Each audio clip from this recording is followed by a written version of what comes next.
pinainit. Ramdam ko ang halik niya sa leeg ko, bababa sa aking.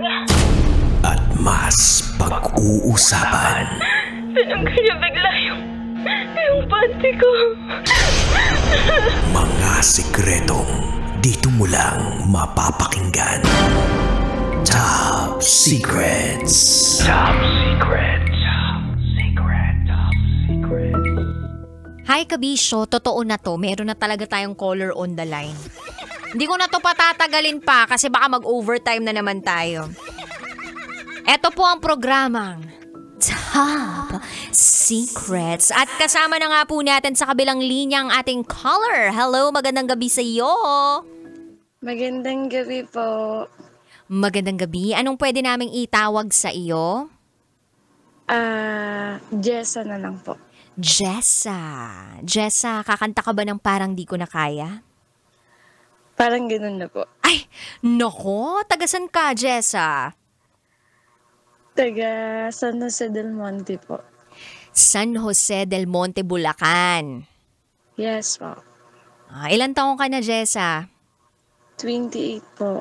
28 years old. Pero alam mo yung boses mo parang kakaregla lang, ganun.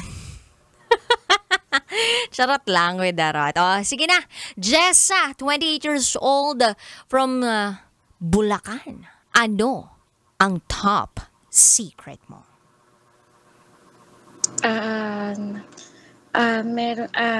Nagkaroon po ako ng crush sa best friend ko and naging kami.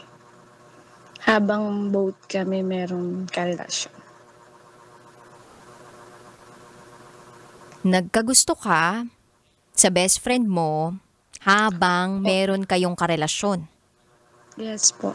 So, naging kayo ni best friend. Yes po. Hanggang ngayon ba ay may mga kanya-kanya kayong jowa ni best friend? Actually po, siya wala po. Ako meron. Wala na po sila ng girl. Wala na sila ng girlfriend. Tanong ko lang ha, nasan ka ba ngayon? Nasa tapat ka ba ng ventilador? Opo. Wala bang papatay dyan sa ventilador na yun? Dinig na dinig ko yung pag-ikot nung LC nung ventilador. Ayan po. Ayan, namatay na yan. Salamat naman at hindi na ako nade-distract dun sa tunog na yun. Yes. Jessa, paano nangyari yun na na-inlove ka sa best friend mo at meron kang karelasyon hanggang ngayon? Actually po, bago maging sila, umamin na po yung best friend ko na nung wala pa po kaming mga karelasyon na nagpaparamdam na po siya before pa. Pero ako kasi, ayoko po kasi mawala yung friendship namin. Talagang iniingatan ko since po kasi, high school pa lang, kaibigan ko na siya. Parang kailan lang po naging mag-best friend kami nung college na po kami. So parang ako, iniiwasan ko po talaga kasi ayoko pong mawala yung friendship namin. Then nangyayari po, parang yung lahat ng nakarelasyon niya po, parang palagi akong pinagseselosan, ganun. Pero wala naman po akong ginagawang hindi maganda or hindi, okay naman kami mag-usap, bardagulan, ganun. Then, dahil nga po yung boyfriend ko din po kasi, or dahil siguro din parang naghanap din po ako ng pagmamahal or what, or basta, tapos kasi laging wala, hindi available, ganun. Tapos yung best friend ko yung lagi nandyan. Hanggang sa isang araw, pagising ko na lang po, may feelings na din po ako sa kanya. Then, umamin naman po ako. Tapos, nung umamin po ako nun, nagkakalabo na po sana ng girlfriend niya. Then, tapos sabi ko, hindi ako umamin para magjowa kami ganun. Parang umamin lang ako para open ako sa kanya ganun. Then, Mamatay? Oo po, mamatay po. Hindi naman po ako ganun. Hindi ko tinitake advantage yung ganung bagay. Kasi iniwasan ko po talaga. Una pa lang wala po talaga akong gusto sa kanya. Hanggang sa yun nga po, na-develop na lang po yung feelings ko sa kanya. Then, siya wala po siyang girlfriend noon nung umaamin pa po siya. Tas ako naman po, nung parang nagkaroon na po ako ng feelings sa kanya, nagkakaroon po sila ng girlfriend niya. So, Ngayon nung po, umamin ka, naghiwalay sila nung girlfriend niya. hindi pa po. Kailan sila Sinabi, naghiwalay?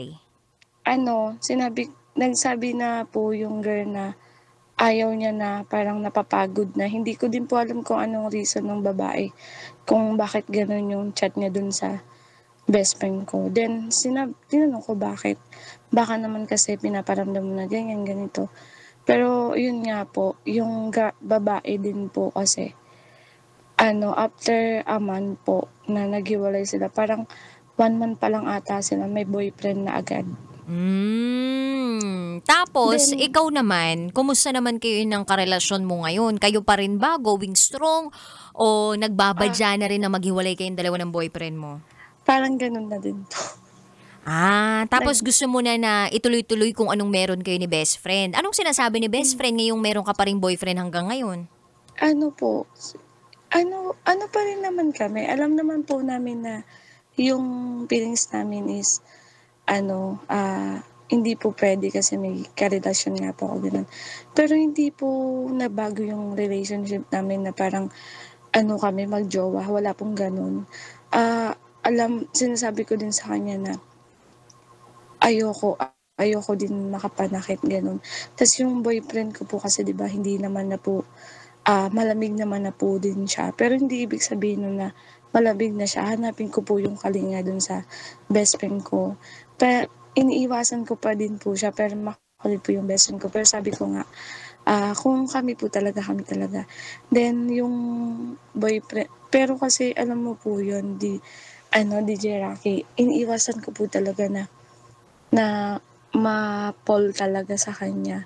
Pero hindi mo Pero na kasi naiwasan siya, kasi nandyan na 'di ba? Sabi mo, nagtapat oo, ka na ng feelings. Tapos oo, si best friend naman, walang jowa ngayon. So, available na available siya. Ikaw yung ngayon may sabit.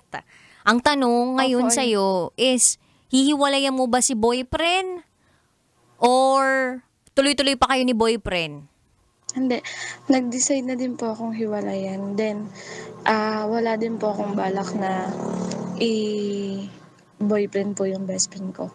Kasi ayoko pong, baka pong mamaya, infatuated lang po yung nararamdaman namin kasi parehas na parang naghanap kami kami kasi yung laging nandyan sa isa't isa. Baka ganun lang po yung nangyari sa amin.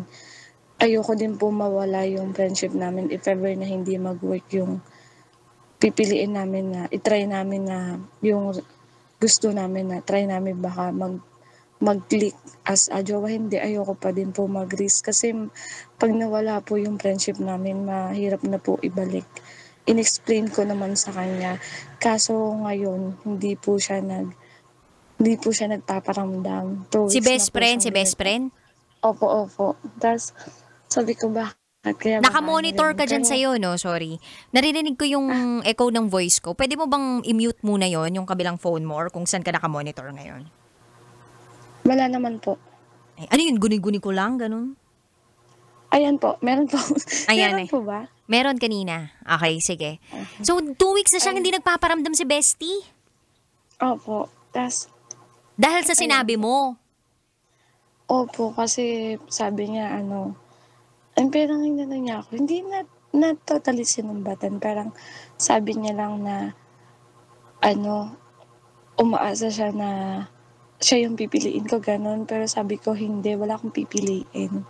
Parang nakapag-decide din na ako na hindi siya yung magiging daan para i-give up ko yung boyfriend ko. Kasi wala naman na din po dapat. Wala na rin po kasi malabo na din naman po bago po na develop yung feelings namin. Pero much better. Parang mas okay na din po na wala na kami ng boyfriend ko. Tsaka wala din po akong balak duwain siya. Pero parang ang sama lang, parang ngayon po, ang sama ng loob niya. Nakakala niya, kasi sinabi ko din na balak ko na makipag-break dun sa boyfriend ko. Pero siya, sabi niya, akala niya, iniisip niya po kasi na kapag binalik ko po yung boyfriend ko is pipiliin ko po siya. Wala pong ganun. Kaso nalulungkot lang po ako kasi hindi po siya nagpaparamdam. Anong gusto mong mangyari sa friendship na meron kayo ni best friend? Hanggang dulo po na na kami pa din kahit na magkaroon po kami ng mga sarili-sariling pamilya o ano. Pero Kami hanggang ng best friend pa lang din. talaga. Wala nang hihigit pa doon. Never kayo nag-touch ng kamay? Hindi kayo nag-holding hands? Wala pong ganun. Walang kiss? Kahit sa Wala po. cheeks? Promise po, wala po. Wala? Wala po talaga. Sa noo lang, pero sa lips, wala pong ganun. Hug Okay. lang, pero Anyway, wait lang ha. Mamaya, himay-himayin pa natin yan. Sa ating pagbabalik, ito po ang top secrets. Kailangan pa bang i-memorize yan? Love Radio. Basic!